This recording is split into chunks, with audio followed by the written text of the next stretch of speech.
നമസ്കാരം. പത്രാധിപർ എന്നൊക്കെ പറഞ്ഞാൽ ഇതാണ്.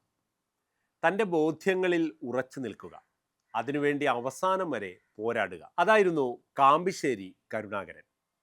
പാർട്ടി പത്രമായിട്ടും അനാവശ്യമായി ആരെയും ഇടപെടാൻ അനുവദിക്കാതിരുന്ന നിർഭയനായ പത്രാധിപർ.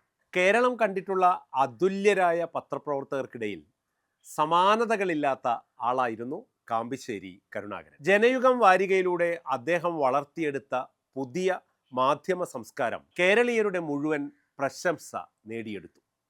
പിൽക്കാലത്ത് പ്രശസ്തമായ പല പ്രസിദ്ധീകരണങ്ങളും കാമ്പിശ്ശേരിയുടെ മാതൃക അനുകരിച്ചു.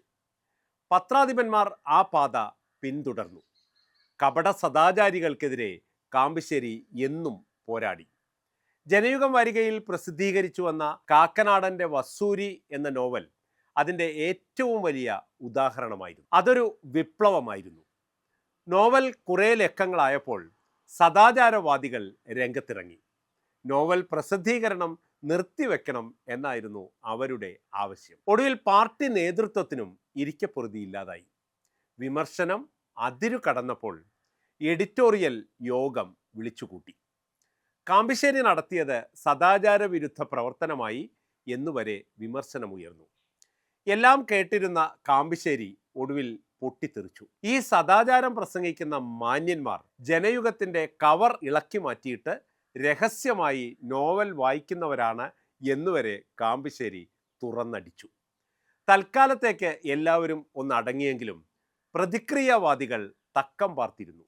ഒടുവിൽ വസൂരി നോവൽ പ്രസിദ്ധീകരിക്കുന്നത് നിർത്തിവെക്കേണ്ടി വന്നു. ഇക്കാലത്തൊരു ദിവസം ഒരു സൗഹൃദ സദസ്സിൽ വെച്ച് ഒരാൾ കാമ്പിശ്ശേരിയോട് പറഞ്ഞു, വാരിക ഉഗ്രനാകുന്നുണ്ട്, ഞാൻ മുടങ്ങാതെ വായിക്കും. പക്ഷേ സെക്സ് ഉള്ളതുകൊണ്ട് വീട്ടിൽ കൊണ്ടുപോകാറില്ല, പിള്ളേര് വായിച്ചാലോ? കാമ്പിശ്ശേരിയുടെ മറുപടി പെട്ടെന്നായിരുന്നു, എൻ്റെ പിള്ളേര് കൂടി വായിക്കണം എന്ന് കരുതിയാണ് ഞാൻ അത് പ്രസിദ്ധീകരിക്കുന്നത്. വല്ല തെറിപ്പുസ്തകവും വായിച്ച് കുട്ടികൾ വഴി തെറ്റാതിരിക്കണമെങ്കിൽ വിവരമുള്ളവർ എഴുതുന്നത് അവർക്ക് വായിക്കാൻ കൊടുക്കണം. സദസ്സ് നിശബ്ദം. കാമ്പിശ്ശേരിയുടെ ചിരി ഉയർന്നു കേട്ടു.